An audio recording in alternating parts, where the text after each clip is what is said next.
Γεια σας παιδιά, τι κάνετε, πως είστε? Είμαι ο Greek Player King και σήμερα θα κάνω αυτό το βίντεο για να σας πω για το τι βίντεο θα δείτε σε αυτό το κανάλι στο κοντινό μέλλον.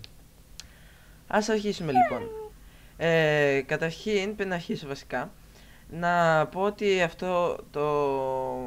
αυτή η περιοχή που βλέπετε εδώ είναι ο Hypixel.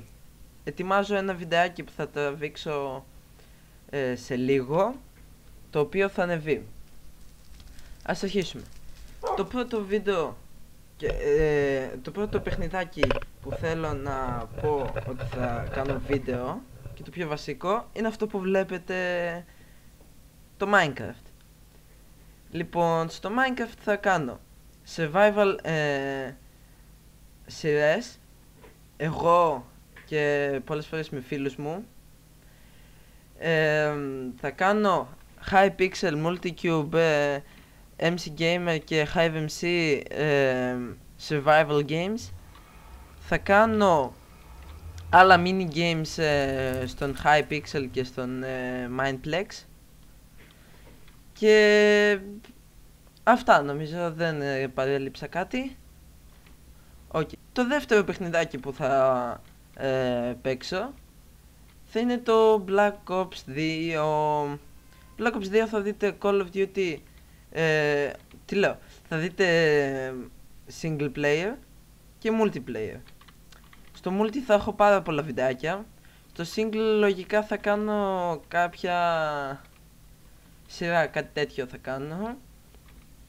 Και οπότε να περιμένετε κάποια σειρά από το single player του Call of Duty.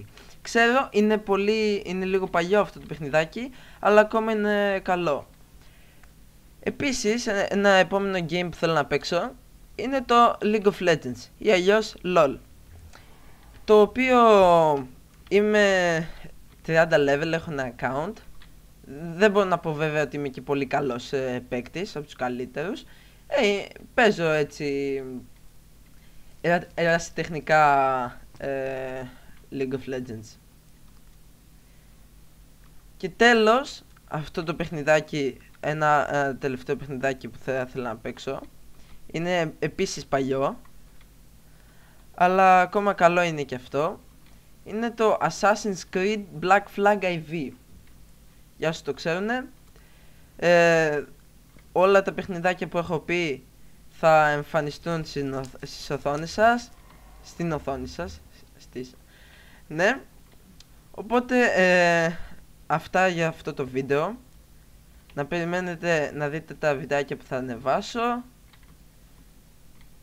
και θα τα πούμε σε εκείνα τα βίντεο. Οπότε γεια σας.